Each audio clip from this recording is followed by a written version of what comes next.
একটু জোরে সুন্দর করে মোহাম্মতের সাথে আওয়াজ করে বলি আলহামদুলিল্লাহ। শুকরিয়া আদায় করলাম কার? আওয়াজ দিতে হবে কার? কি বলে শুকরিয়া আদায় করছে? ভুলে গেছে? জোরে বলে আলহামদুলিল্লাহ। বলে শুকরিয়া আদায় করলে তিনটা লাভ হয়। কয়টা লাভ? নাম্বার 1, আলহামদুলিল্লাহ বলার সাথে সাথে মিজানের পাল্লাকে আল্লাহ রাব্বুল আলামিন নেকিতে পরিপূর্ণ করে দেন। নাম্বার 2, যে নিয়ামতের জন্য আলহামদুলিল্লাহ বলে ওই নিয়ামতকে আল্লাহ সাথে সাথে বাড়িয়ে দেন। নাম্বার 3, আল্লাহ সবকিছু জানার পরেও বান্দার কাছে জানতে চান, প্রশ্ন করেন, বান্দা তুমি কি বলেছ? আল্লাহ পাকের বান্দা বলে আমি বলেছি আলহামদুলিল্লাহ। সমস্ত প্রশংসা আপনি আল্লাহ। আল্লাহ বলেন বান্দা তুমি প্রশংসা করলেও আমি প্রশংসিত, না করলেও আমি প্রশংসিত, কম করলেও আমি প্রশংসিত, বেশি করলেও আমি প্রশংসিত। তুমি যদি সারা জীবন আমার প্রশংসা করো, আমার প্রশংসা যাররা পরিমাণ বৃদ্ধি পাবে না। সারা জীবনে যদি একবার প্রশংসা নাও করো, আমার প্রশংসার মধ্যে যাররা পরিমাণ ঘাটতিও হবে না। এরপরেও তুমি আমার প্রশংসা করেছো, যাও আমি আল্লাহ তোমাকে দুনিয়া ও আখিরাতে দামি ও প্রশংসিত বানিয়ে দিলাম। আমরা কি সবাই দুনিয়া আখিরাতে দামি ও প্রশংসিত হতে চাই? কারা কারা চাই? একটু জোরে আল্লাহু আকবার। তাহলে কার প্রশংসা করব? আওয়াজ করে বলি না কার? আজকের এই মাহফিলে আসতে পেরে আমরা খুশি না বেজার? খুশি হইলাম। খুশির সাথে আবার জোরে সরে বলি আলহামদুলিল্লাহ। জীবনে বয়ান অনেক শুনেছি, হায়াত বাকি থাকলে আরো শুনব, কিন্তু আজকে একটা নিয়াত করে বয়ান শোনা চাই। ওই নিয়াতটা যদি পূর্ণ হয়, আল্লাহ পাক পূর্ণ করার তৌফিক দিয়ে দেয়, আর কিছু হোক আর না হোক বেলালের মতো রাসূলের সঙ্গে জান্নাতি হতে পারবে। এরকম একটা নিয়াত করে কি বেলালের মতো রাসূলের সঙ্গে জান্নাতি হতে চাই? কারা কারা? আবার একটু জোরে আল্লাহু আকবার। আল্লাহ সকলকে কবুল করুন, সকলে বলি আমিন। সেই নিয়াতটা হলো আমি আল্লাহর ওলি হতে চাই। কার ওলি? আওয়াজ করে বলেন না কার ওলি হতে চাই? এর চেয়ে দামি নিয়াত আমার জানা নাই। আমি আমার ছাত্রদের সহ বিভিন্ন সময় বিভিন্ন জনকে বলি, খবরদার বড় আলেম হওয়ার নিয়াত করিও না। আল্লাহ না করুক অনেক আলেম জাহান্নামী হবে। বড় মুসল্লি হওয়ার নিয়াত করিও না। আল্লাহ না করুক অনেক মুসল্লি জাহান্নামী হবে। বড় দানশীল হওয়ার নিয়াত করিও না। আল্লাহ না করুক অনেক দানশীল জাহান্নামী হবে। বারবার হজ করার নিয়াত করিও না। আল্লাহ না করুক অনেক হাজী জাহান্নামী হবে। কিন্তু আল্লাহর কোন ওলি এক সেকেন্ডের জন্য জাহান্নামী হবে না, বরং আল্লাহর ওলির সুপারিশে হাজারো জাহান্নামী জান্নাতি হয়ে যাবে। আমরা কার ওলি হতে চাই? তো আওয়াজ করে বলি না কার ওলি হতে চাই? আমার মালিক নিজেই প্রস্তাব দিয়েছেন, আল্লাহু ওয়ালিয়ুল্লাযীনা আমানু ইখরিজুহুম মিনাজ-যুলুমাতি ইলান-নূর। হে ঈমানদারেরা, আমি আল্লাহ ঈমানদারদেরকে সবচাইতে বেশি মহব্বত করি। ওয়াল্লাযীনা আমানু আশাদ্দু হুব্বান লিল্লাহ। আর যারা ঈমানদার ওরাও আমি আল্লাহকে বেশি মহব্বত করে। আর যে যাকে মহব্বত করে সে তাকে বন্ধু বানাতে চায়। শত্রুকে কেউ বন্ধু বানায় না। আল্লাহ বলে আমি ঈমানদারদেরকে মহব্বত করে ওদেরকে আমাকে বন্ধু বানানোর প্রস্তাব দিলাম। গ্রহণ করা না করা ঈমানদারের ব্যাপার। তবে আমাকে যদি ঈমানদার বন্ধু বানিয়ে নিতে পারে, ইখরিজুহুম মিনাজ-যুলুমাতি ইলান-নূর, এই বন্ধুত্বের সম্পর্ক ওই মুমিন বান্দাকে অন্ধকার থেকে বের করে আলোর দিকে নিয়ে যাবে, জাহান্নাম থেকে বের করে জান্নাতের দিকে নিয়ে যাবে। নাফরমান বেঈমানদের খাতার থেকে নাম কাটায় আমার ওলির খাতায় নাম উঠায়া দিবে। তাহলে আমরা কার ওলি হতে চাই? আওয়াজ করে বলি না কার? এবার আল্লাহর ওলি হতে পারলে কি হবে? আমার মালিক বলে আলা ইন্না আউলিয়া আল্লাহ লা খাউফুন আলাইহিম ওয়া লা হুম ইয়াহজানুন।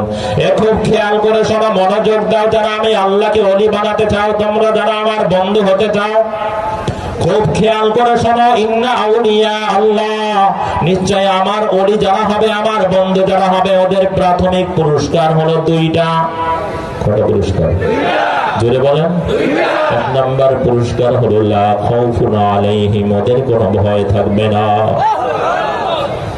ভয় খুব মারাত্মক। দেখেন না, ভয়ের কারণে গ্রেফতারির ভয়, ফাঁসির কাস্টে ঝোলার ভয়, চাকরি চলে যাওয়ার ভয়, ঘুমের ভয়। আমরা হক্কানি ওলামায়ে কেরাম হক কথা বলতে পারি না, কথা ঠিক না বেশি? যারা আল্লাহর ওলি, ওরা কাউকে ভয় করে না, একমাত্র কাকে ভয় করে? জোরে বলেন না, কাকে? আমার মালিক বলেন লা খাউফুন আলাইহিম, ওদের কোনো ভয় থাকবে না। দুনিয়ার মধ্যেও কোনো ভয় থাকবে না, মৃত্যুর সময় কোনো ভয় থাকবে না। আমার ওলির, আমার বন্ধুর যখন মৃত্যুর সময় চলে আসবে, আমার সাথে সাক্ষাতের সময় চলে আসবে, আমি আল্লাহ ফেরেশতাদের একটা সুসজ্জিত বাহিনী জান্নাতের নকশা নিয়ে আমার বন্ধুকে রিসিভ করার জন্য পাঠায় দিব। আমার বন্ধু যখন জান্নাতের নকশা দেখবে, তার রূহটা জান্নাতের দিকে এমন ভাবে দৌড় মারবে, জান কবজের কষ্ট সে একটু টের পাবে না। তাহলে আল্লাহর ওলিদের মৃত্যুর সময় কোনো ভয় থাকবে না, কবরের মধ্যেও কোনো ভয় থাকবে না। আল্লাহর ওলি কবরের বাসিন্দা হলে আমার মালিক ডাক দিয়ে বলবে আফরিশুল ফিরাশা মিনাল জান্নাহ ওয়া আলবিসু মিনাল জান্নাহ। এই ফেরেশতারা আমার বন্ধু আসছে, তাড়াতাড়ি আমার বন্ধুর কবরের মধ্যে জান্নাতের বিছানা বিছায়া দাও, আমার বন্ধুর শরীরের মধ্যে জান্নাতের পোশাক লাগায়া দাও। আমার বন্ধুর সবচেয়ে বড় আশা ছিল, দাবি ছিল, আমার হাবিবকে একটু দেখবে। দুনিয়ার মধ্যে সুযোগ পায় নাই, মাঝে মাঝে আমার হাবিব স্বপ্নের মধ্যে উকি মেরে বিদায় হয়ে গেছে। আমার বন্ধুর অন্তরের জ্বালা বেড়ে গেছে, অন্তরটা পুরে ছাই হয়ে গিয়েছে। আজকে আমার হাবিবের রওজা মুবারকের সঙ্গে আমার বন্ধুর কবরের সঙ্গে একটা সুড়ঙ্গ পথ করে দাও। যখনই মন চায় আমার বন্ধু যেন আমার হাবিবকে দেখতে পায়। আমার বন্ধু জান্নাতে গিয়া খাবার খাবে, অনেক দূরের কথা। ওয়াতইমু আশরিবু মিনাল জান্নাহ, দ্রুত আমার বন্ধুকে জান্নাতের খাবার খাওয়াও, জান্নাতের পানীয় পান করাও। এবার আমার বন্ধুকে ঘোষণা দিয়ে দাও, নাম কারামিল আরুস, তুমি জান্নাতের খাবার খেয়ে, জান্নাতের পানীয় পান গ্রহণ করে, জান্নাতের পোশাক পরে, আল্লাহর হাবিবকে মন ভরে দেখে জান্নাতের বিছানায় নবদুলহানের মতো ঘুমায়া যাও, কেউ আর তোমাকে ডিস্টার্ব করবে না। ফেরেশতারা এই ঘোষণা যখন দিবে, আল্লাহর ওলির চেহারার দিকে তাকায় দেখবে আল্লাহর ওলি থরথর করে কাঁপতেছে। বলবে, হ্যাঁ আল্লাহর ওলি আব্দুর রহমান, এত নিয়ামত পাওয়ার পরেও তুমি এরকম কাঁপতেছো কেন? তোমার চেহারা বিবর্ণ কেন? আল্লাহর ওলি আব্দুর রহমান বলে, আমি ঘুমাতে পারবো না, এক সেকেন্ডের জন্য আমার ঘুম আসবে না। এই ফেরেশতারা কবরে এত নিয়ামত পাবো কল্পনাও করি নাই। এত নিয়ামত আমার মালিক দিয়েছে, কিন্তু এরপরেও আমি পেরেশান, আমার ঘুম আসবে না, আমি চিন্তিত। আল্লাহর ফেরেশতা বলবে, তুমি এত পেরেশান কেন? আল্লাহর ওলি বলবে, শুনেছি কবরে নাকি প্রশ্ন করা হবে। যেই প্রশ্নের চিন্তা আমি সব সময় পেরেশান থাকতাম, সব সময় চিন্তিত থাকতাম। ও ফেরেশতা বলো, ওই প্রশ্ন কখন করা হবে? অমনি আল্লাহর ফেরেশতা আল্লাহর ওলিকে জড়ায়া ধরে তার কপালে একটা চুমা দিবে আর বলবে, হে আল্লাহর ওলি আব্দুর রহমান, তুমি যার ওলি হয়ে কবরে আসছো, তিনি অনেক পূর্বেই তোমার প্রশ্নের জবাব দিয়ে দিয়েছে। আল্লাহ যে ওলিদের কবরের সওয়ালের জবাব তুমি নিজেই দিয়ে দিবা, সেই ওলি হিসাবে আমাদেরকেও কবুল করে নাও আল্লাহ। তাহলে আল্লাহর ওলিদের কোনো ভয় নাই, শুধু মর্যাদা আর মর্যাদা। ওয়ালা হুম ইয়াহজানুন, এদের কোনো চিন্তাও থাকবে না। আল্লাহর ওলি আব্দুর রহমান অ্যাক্সিডেন্ট করে হাসপাতালের বেডে ক্রন্দন করে, তার সাথীরা বলে, তুমি কাঁদো কেন? আল্লাহর ওলি আব্দুর রহমান বলে, আমি তো আমার জন্য কাঁদি না, 4 বছর ধরে আমার বৃদ্ধা মা অসুস্থ হয়ে বিছানায় পড়ে আছে, আমার বাবাও নাই। আমি যদি বিদায় হয়ে যাই, আমার মায়ের কি হবে? আমার 6 মাসের দুগ্ধপায়ী বাচ্চা, আমি যদি বিদায় হয়ে যাই, বাচ্চার কি হবে? আমার মালিক বলে, ওয়ালা হুম ইয়াহজানুন, হে আল্লাহ, ওমর ওলি আব্দুর রহমান, তোমার মাকে নিয়ে, তোমার সন্তানকে নিয়ে তোমার কোনো চিন্তা করতে হবে না। তোমার মা আর সন্তানই না, বরং তোমার গোটা পরিবারের জিম্মাদার হলাম আমি আল্লাহ। কে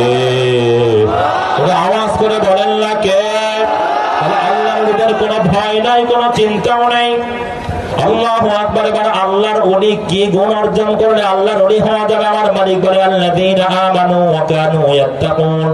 আল্লাহর ওলি হওয়ার জন্য দুইটা গুণ অর্জন করতে হবে। কয়টা গুণ? আওয়াজ করে বলেন না, কয়টা গুণ? এক নাম্বার গুণের নাম হলো ঈমান। এক নম্বরে আওয়াজ করে বলতে হবে, এক নম্বরে। দুই নাম্বার গুণ হলো তাকওয়া। ঈমান মানে বিশ্বাস, ঈমান মানে আস্থা, ঈমান মানে ভরসা। এজন্য আল্লাহর ওলি যখন ঘর থেকে বের হয়, মায়ের নাম নিয়ে বের হয় না, বাবার নাম নিয়ে বের হয় না, দলের উপরে, চাকরির উপরে, ব্যবসার উপরে ভরসা করে বের হয় না। আল্লাহর ওলি যখন ঘর থেকে বের হয় তখন বলে বিসমিল্লাহি তাওয়াক্কালতু আলাল্লাহ। কার নাম নিয়ে বের হয়? কার উপরে ভরসা করে বের হয়? আমার মালিক বলে ওয়া ইয়াতাওয়াক্কাল আলাল্লাহি ফাহুয়া হাসবুহ। যারা আমি আল্লাহর উপরে ভরসা করে, আমি আল্লাহ তাদের জন্য যথেষ্ট হয়ে যাই। আল্লাহ আমাদের জন্য যথেষ্ট হয়ে যাক। কারা কারা চাই জোরে আল্লাহু আকবার। আল্লাহ তুমি কবুল করে নাও, সকলে বলি আমিন। দুই নাম্বার গুণ হলো তাকওয়া। তাকওয়া মানে ভয়, তাকওয়া মানে বেঁচে থাকা। ভয় মানুষকে অপরাধ থেকে বাঁচায়া দেয়। ওস্তাদের ভয় ছাত্রকে অপরাধ থেকে বাঁচায়া দেয়। বাবার ভয় ছেলেকে বন্ধুদের সাথে আড্ডা দিতে বাধা দেয়। কথা ঠিক না বেঠিক? আল্লাহর ওলি আব্দুর রহমানকে নফস বারবার চেষ্টা করছে গুনাহ করানোর জন্য, কিন্তু করাতে পারে না, ব্যর্থ। জিন শয়তান বারবার চেষ্টা করেছে, মানুষ শয়তান বারবার চেষ্টা করেছে, কিন্তু গুনাহ করাতে পারে না। আল্লাহর ওলিকে জুয়ার দিকে ডাকে, কিন্তু সে মসজিদে যায়। আছে না নাই? জোরে কথা বলো না। ওই কক্সবাজার ট্যুরে যাব, ঘুরতে যাব, সেন্ট মার্টিন দ্বীপ, সে বলে না আমার চরমনার মাহফিল আছে। কথা ঠিক না বেঠিক? ডাক দেয়, কয় আমরা ওদিকে সিঙ্গাপুর ঘুরতে যাব, কয় না আমি উমরা করতে যাব। কথা ঠিক না বেঠিক? আছে না নাই? বারবার ডাক দেয়, সে শুধু দিনের পথে আহ্বান করে, দিনের কথা বলে। এবার চেষ্টা করে না, নফস একা চেষ্টা করে হবে না, জিন শয়তান মানুষ শয়তান ভিন্ন হলে হবে না। গভীর রাতে, এক অমাবস্যার রাতে দেখে আব্দুর রহমানের বাড়িতে কেউ নাই। নফস জিন শয়তান মানুষ শয়তান এক হয়ে গভীর রাত্রে বন্ধুর বেশে আব্দুর রহমানের দরজায় এসে ডাক দেয়, আব্দুর রহমান। এই শ্রীপুরের সদর উপজেলার মধ্যে না, গাজীপুরের মধ্যে না, ঢাকা বিভাগ না, পুরা দেশের মধ্যে সবচেয়ে বড় সুন্দরী রূপসী যুবতী তোমার দরজার সামনে। আব্দুর রহমান, বাড়িতেও কেউ নাই, যদি বাড়িতে নিয়ে তোমার মনোবাসনা পূর্ণ করো, প্রশাসনিক কোনো ভয় নাই, কেউ দেখবে না, কেউ শুনবে না, কেউ জানবে না। আল্লাহর ওলি আব্দুর রহমান বলে হ্যাঁ আমিও জানি, হয়তো কমিনো কোনো নবী রাসূলরাও জানবে না, হয়তো কোনো ফেরেশতাও দেখবে না, প্রশাসন জানবে না, কোনো মাখলুকাত হয়তো জানবে না, দেখবে না, কিন্তু আমাকে বলো ইন্নাল্লাহা সামিউম বাসীর। যে আওয়াজ শোনার ক্ষমতা কোনো মাখলুকাত রাখে না, সেই আওয়াজও কে শোনে? আওয়াজ করে বলেন না, কে শোনে? যেই জিনিস দেখার ক্ষমতা গোটা নবী রাসূলরা রাখে না, সেই জিনিস কে দেখে? এখানে হুজুর বয়ান করবেন, আমরা বয়ান করবো, এই তারিখ ঠিক হওয়ার আগে আপনারাও জানতেন না, আমরাও জানতাম না। কথা ঠিক না ঠিক? এখানে আল্লাহ ওলারা আসবে, হক্কানি ওলামায়ে কেরাম বয়ান করবে, আপনারা বয়ান শুনবেন। এই তারিখ ঠিক হওয়া না আপনার আমার জন্ম না, বরং হাজারো বছর আগে কে জানতেন? গোটা মাখলুকাতকে সৃষ্টি করার আগেও কে জানতেন? আওয়াজ করে বলেন না, কে? আল্লাহর ওলি আব্দুর রহমান বলে যদি এমন জায়গায় নিয়ে আমাকে অপরাধ করাতে পারো যেখানে আমার মালিক শুনবে না, আমার মালিক দেখবে না, আমার মালিক জানবে না, সেই অপরাধ আমি 1000 বার করতে রাজি আছি। কিন্তু যে অপরাধ সম্পর্কে আমার মালিক শুনবে, আমার মালিক দেখবে, আমার মালিক জানবে, আমি আমার জীবন গেলেও সেই অপরাধ করতে পারবো না। এর নাম হলো তাকওয়া। আনতা আবুদাল্লাহা কাআন্নাকা তারাহু ফাইন লাম তাকুন তারাহু ফাইন্নাহু ইয়ারাক। এমন ভাবে আল্লাহর ইবাদত করো যেন আল্লাহকে দেখতেছো।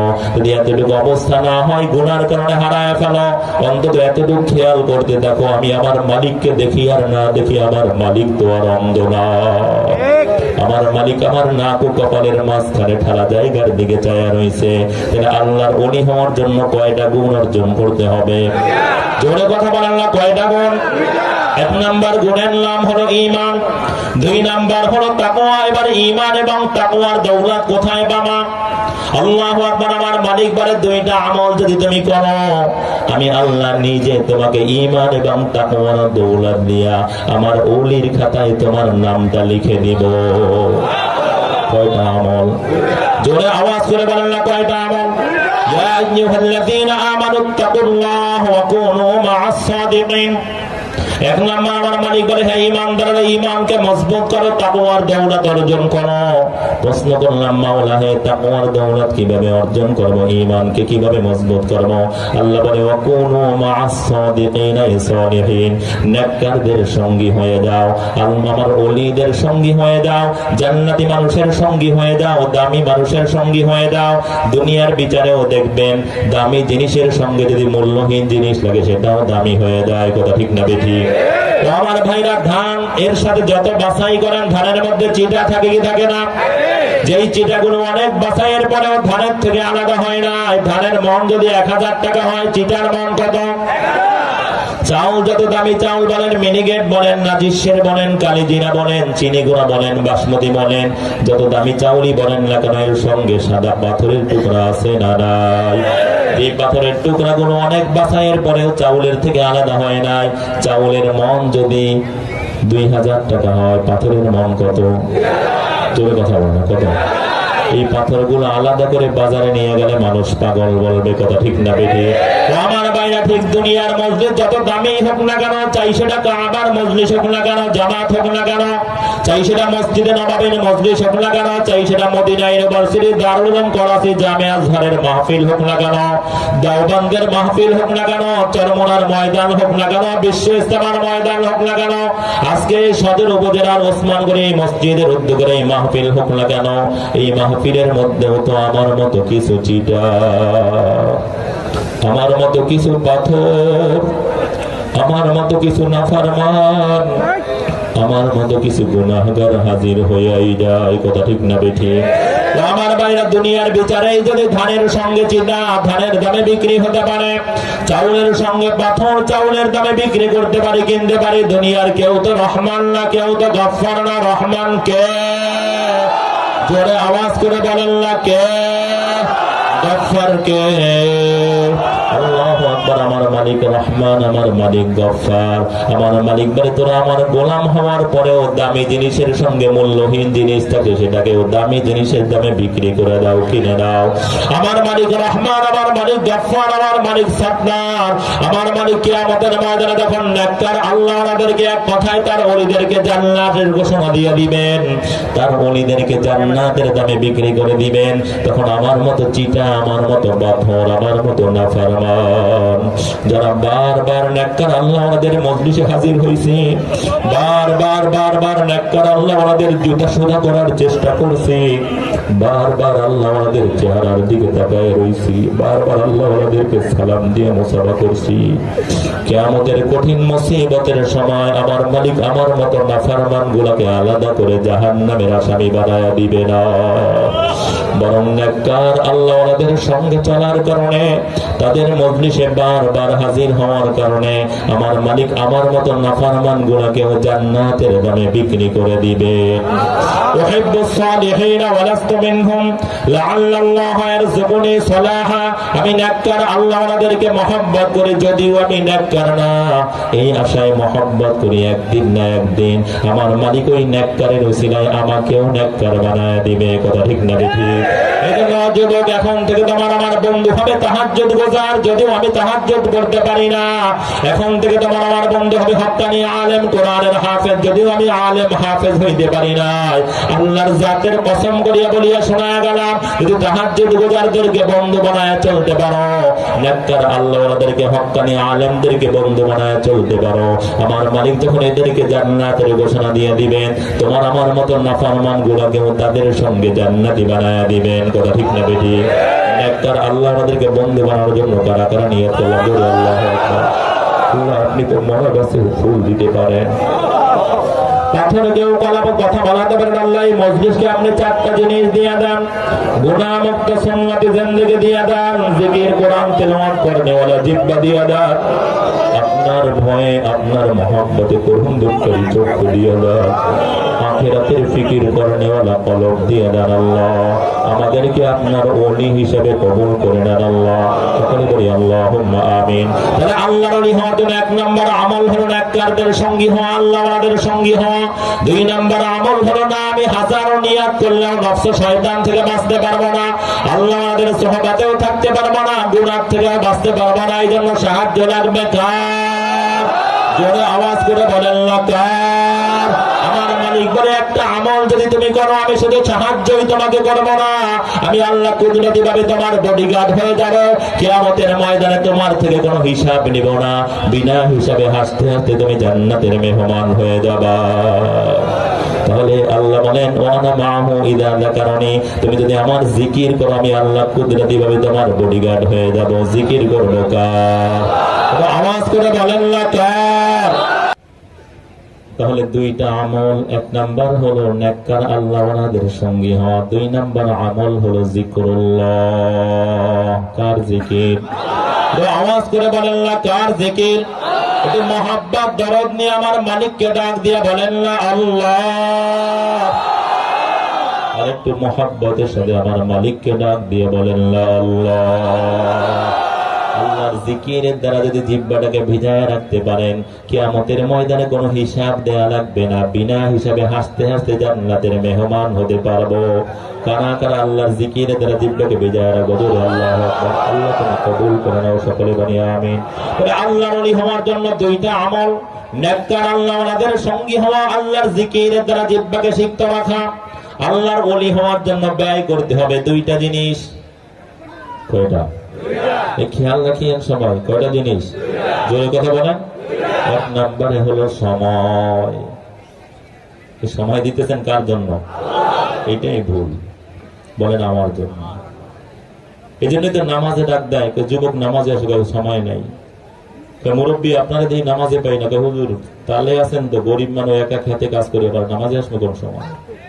ওই কথা বলা দিই, কথা বলেন, কথা বলেন। সময় দেব আমার জন্য, তবে এই সময়টা আল্লাহর সন্তুষ্ট লাভের জন্য হতে হবে। কথা ঠিক না ঠিক? এই মাহফিলে সময় দিচ্ছি আমার জন্য, এই সময় আমাকে জান্নাতি বানায় দেবে। কথা ঠিক না ঠিক? এই যুবক নামাজের জন্য সময় দাও, ওই নামাজ তোমাকে জান্নাতি বানায় দিবে। কথা ঠিক না ঠিক? আল্লাহু আকবার। তাহলে আমরা আল্লাহর জন্য, আল্লাহর রাস্তে নিজের নাজাতের জন্য, মুক্তির জন্য সময় ব্যয় করবো। কারা কারা নিয়ত করতে বললাম? জোরে আল্লাহু আকবার। একটু জোরে বলি আল্লাহু আকবার। আল্লাহ তুমি কবুল করে নাও, সকলে বলি আমিন। এক নাম্বার ব্যয় করতে হবে সময়। এই জন্য আল্লাহ কোরআনের মধ্যে সবচেয়ে বেশি সময়ের শপথ করছেন, কসম করছেন। কারণ সময়ের সঠিক ব্যবহারের মাধ্যমে বান্দা জান্নাতি হয়, আর সময়ের অপব্যবহারের মাধ্যমে জাহান্নামী হয়ে যায়। কথা ঠিক না ঠিক? দুই নাম্বার ব্যয় করতে হবে সম্পদ। দুই নাম্বার কি? সবাই কথা বলেন। সম্পদের মালিকানা কার? এবার আওয়াজটা ভালো হয় না, একটু জোরে বলেন না, আরো জোরে বলেন না। যদি মালিকানা আল্লাহরই হয় তাহলে আল্লাহর ঘরের বাক্স যখন আসে তখন খালি ঠেলে দাও কেন? মালিকানা কি আল্লাহ? যদি আল্লাহর ঘরের বাক্স সামনে আসার পরে বাড়ি ব্যাগ করে দেখো 500 টাকার নোট, বাক্সটা ঠেলে দাও, খুরসা নাই, দেওয়া যাবে না। কথা বলেন না। মালের মালিকানা বলে আল্লাহ। আসলে দুনিয়ার মধ্যে এমন মত্ত হয়ে গিয়েছি, যার মাধ্যমে আমার জান্নাতে ঘর হবে সেখানে দেই না, যার মাধ্যমে আমার জান্নাত বরবাদ হয়ে যাবে সেখানে ব্যয় করি। কথা ঠিক না ঠিক? এই জন্য আল্লাহর জন্য, নিজের নাজাতের জন্য কারা কারা ব্যয় করতে রাজি? জোরে আল্লাহু আকবার। আল্লাহ সকলকে কবুল করে নাও, সকলে বলি আমিন। অনেকের প্রশ্ন, হুজুর আমি গরিব মানুষ, আমি কিভাবে ব্যয় করবো? আমি গার্মেন্টস শ্রমিক, আমি কিভাবে দিনের জন্য ব্যয় করবো? বাংলাদেশ স্বাধীন হয়েছে 52 বছর চলে, এখন পর্যন্ত কোন মন্ত্রীর ছেলে হাফেজ হয় নাই, কোন এমপির ছেলে হাফেজ হয় নাই। কথা বলা ডিসির ছেলেরা হাফেজ না, কিন্তু রিক্সাওয়ালা, গার্মেন্টস শ্রমিকদের হাজার ও লাখ সন্তান কোরআনের হাফেজ আছে না নাই? আছে না নাই? মালিক তো সব গরিবদের জন্য করেছে। রাসূল তো বলেছে আল্লাহ আমাকে গরিবদের সঙ্গে রাখিও, গরিবদের সঙ্গে মৃত্যু দিও, এদের সঙ্গে হাসরের ময়দানে উঠায়ো, মিসকিন অসহায়দের সঙ্গে আমাকে জান্নাতি দিও। আল্লাহু আকবার। গরিবদের জন্য যদি বরাদ্দ সবচেয়ে বেশি না হতো তাহলে বেলালের মতো হাফসি গোলাম রাসূলের সঙ্গে জান্নাতি হতে পারতো না। কথা ঠিক না বেটি? আমরা কি রাসূলের সঙ্গে জান্নাতি হতে চাই? কারা কারা চায়? আবার একটু জোরে আল্লাহ, আর একটু জোরে বলি আল্লাহু আকবার। তাহলে কার জন্য ব্যয় করব? আমার নিজের জন্য আল্লাহ রাস্তায় ব্যয় করবো। আল্লাহ কবুল করুন, এক সকলে বলি আমিন। আপনার এখানে কে আছেন এরকম যে মাসকে মাস তার চুলার মধ্যে আগুন জ্বলে নাই? অভাব যদি জান্নাতের যাওয়ার জন্য বাধা হইতো তাহলে রাসূল গোটা মাখলুকাতের শ্রেষ্ঠ হতে পারতেন না, জান্নাতের চাবি রাসূলের কাছে থাকতো না। কথা ঠিক না ঠিক? এত অভাবী হওয়ার পরেও রাসূলের পরিবার এত বড় দানশীল কিভাবে হলেন? আল্লাহু আকবার। এমন তো অনেক দিন হয়েছে লাগাতার 3 দিন 4 দিন রাসূলের পরিবারে কোনো খাবারের ব্যবস্থা নাই। একবার আল্লাহর হাবিব 3 দিন ধরে কোনো খাবারের ব্যবস্থা নাই। আল্লাহর হাবিব যোহরের নামাজ আদায় করলেন, চিন্তা করলেন দেখি ফাতেমার বাড়িতে গিয়ে কোনো ব্যবস্থা হয় কিনা। আল্লাহর হাবিব ফাতেমার বাড়িতে ঢুকতেছেন, ছোট বাচ্চা হাসান হোসেন দৌড়ায় আসছে, নানা কি নিয়ে আসছো? আল্লাহর হাবিব তো হাসান হোসেনের জন্য না নিয়ে কোনোদিন যান নাই, কিন্তু আজকে আল্লাহর হাবিব কি নিয়ে যাবেন? 3 দিন ধরেই তো কোনো ব্যবস্থা নাই। বলে নানা যান, আমি তো কিছু নিয়ে আসতে পারি না, আমার তো এই অবস্থা। বলে নানা তুমিও কিছু নিয়ে আসলা না, তোমার মেয়ে আমাদের মা আম্মাজান ফাতেমা আমাদেরকে 3 দিন ধরে কোনো খাবার দেয় না। কি যেন চুলার উপরে জ্বালায়, বলে খাবার তৈরি হইতেছে। নানা যান ক্ষুধার জ্বালা সহ্য করতে পারি না, তুমিও কিছু নিয়ে আসলা না, কবে আবার খাবারের ব্যবস্থা হবে তাও জানি না। আল্লাহু আকবার। হাসান হোসেনের অবস্থা দেখে রাসূলের চোখ থেকে পানি ঝরতেছে। ফাতেমা রাদিয়াল্লাহু তাআলা বের হলেন, আব্বাকে নিয়ে আসছেন। কয় মা আমার তো এই অবস্থা, আমি তো একটু খাবারের জন্যই তোমার বাসায় এসেছি না। বলে আপনার এই কথা শুনতে চাই না, আল্লাহর সাথে আপনার গভীর সম্পর্ক, কিন্তু আমার ছোট বাচ্চা হাসান হোসেনের কি হবে? আল্লাহু আকবার। আল্লাহর হাবিব বলে ফাতেমা ধৈর্য ধরো, আলী কোথায়? কয় তার অবস্থা আরো মারাত্মক। 3-3.5 দিন ধরে কোনো খাবারের ব্যবস্থা করতে পারে না, ক্ষুধার জ্বালায় ছটফট করতেছিল। একটা ছিনা কম্বল পেটের নিচে দিয়া বেহুশ হয়ে পড়িয়া আছে। আল্লাহর হাবিব বলেন ফাতেমা আলীকে ডাকো। ফাতেমা রাদিয়াল্লাহু তাআলা আলী রাদিয়াল্লাহু তাআলা মাথায় হাত দেন, কিন্তু টের পান না, বেহুশ হয়ে পড়ে আছেন। আল্লাহর হাবিব মাথায় হাত দিয়ে নাড়াচাড়া করতেছেন, টের পান না। কিছুক্ষণ পরে আলী রাদিয়াল্লাহু তাআলা হুঁশে ফিরলেন, তাকায় দেখে সর্বশ্রেষ্ঠ মহামানব তার শ্বশুর সাইয়্যিদুল মুরসালিন আল্লাহর হাবিব মাথায় হাত দিয়ে নাড়াচাড়া করতেছেন। লাব্বাইকা ইয়া রাসূলুল্লাহ। জোরে লাফ দিয়ে দাঁড়ায় গেলেন, রাসূল আপনার আলী হাজির, কি অনুমতি, কি নির্দেশ বলেন? আল্লাহর হাবিব বলে আলী এই ছিঁড়া কম্বলটা, পুরাতন কম্বলটা নিয়ে বাজারে যাও, এটাকে বিক্রি করে দেখো কিছু ব্যবস্থা হয় কিনা। ফাতেমা রাদিয়াল্লাহু তাআলা দৌড়ায় আসলেন, আব্বা একটা ছিঁড়া কম্বল, এইটা দিয়ে আমরা পুরা পরিবার শীতের সময় কাটাই, এটাও যদি বিক্রি করা হয় কি অবস্থা হবে? আল্লাহর হাবিব বলে ফাতেমা ধৈর্য ধরো, শীত আসলে মালিক কোনো ব্যবস্থা করবে। আলী এটাকে বাজারে নিয়ে যাও, যদি কেউ কোনো দাম না বলে আমার কথা বলবা। বাজারে নিয়ে গেলেন, কেউ কোনো দাম বলে না। আল্লাহু আকবার। অনেকক্ষণ অপেক্ষার পর বলে আল্লাহর হাবিব আমাকে পাঠাইছে। অমনি একদম দৌড়ায় আসে, বলে আলী তোমার এই ছিঁড়া পুরাতন কম্বলের দাম 1.5 দিরহাম। আর একজন আয়েশা বলে আলী তোমার কম্বলের দাম 2 দিরহাম। আর একজন দৌড়ায় আসে, বলে আলী তোমার কম্বলের দাম হলো 4 দিরহাম। আর একজন আয়েশা বলে আলী কম্বলের কোনো দাম আমি জানি না, তবে আমি তোমাকে 6 দিরহাম দিব। 1 দিরহাম হাসানের জন্য, 1 দিরহাম হোসাইনের জন্য, 1 দিরহাম ফাতেমার জন্য, 1 দিরহাম আলী তোমার জন্য, আর 2 দিরহাম আল্লাহর হাবিবের মেহমানদারির জন্য। আলী রাদিয়াল্লাহু তাআলা থেকে কম্বল দিলেন, 6 দিরহাম নিলেন। বাজারে যাচ্ছেন, বাজার করবেন। অমনি একটু সামনে অগ্রসর হতে না হতেই দেখেন একজন বৃদ্ধ বিকলাঙ্গা দাঁড়ায় আছে, হাত বাড়ায় দিয়েছে, আলী আমাকে কিছু দাও। আলী রাদিয়াল্লাহু তাআলা বলে হে ভিক্ষুক, বৃদ্ধ তুমি আমার কাছে হাত বাড়াইলা, আমার পরিবারের তো এই অবস্থা, 3 দিন ধরে কোনো ব্যবস্থা নাই। বলে আলী তুমি 3 দিনের কথা বলো, আমার পরিবারে 4 দিনে পানিরও কোনো ব্যবস্থা হয় না। অমনি আলী রাদিয়াল্লাহু তাআলার সাথে সাথে না চিন্তা করে তাকে 6 দিরহাম দিয়ে দিলেন। আমার মালিকের সঙ্গে কথা বলা শুরু করলেন, মান জা বিল হাসানাতি ফালাহু আশরু আমসালিহা। আল্লাহ তুমি না বলেছো তোমাকে যে এক দেয় তুমি তাকে 10 দিয়ে দাও। আমি তোমার উপরে আস্থা রেখে, তোমার কোরআনের আয়াতের উপরে ভরসা রেখে আমি ওই বৃদ্ধ বিকলাঙ্গা ভিক্ষুককে 6 দিরহাম দিয়েছি। আমি কিন্তু তোমার কাছে 60 দিরহাম পাই। তুমি যদি 60 দিরহাম আমাকে দাও, তোমার কোরআনের আয়াতের উপরে আমার আস্থা আরো কোটি গুণে বেড়ে যাবে। আর যদি না দাও, আমি আলীর কোনো ক্ষতি হবে না। হয়তো কেমন জানি তোমার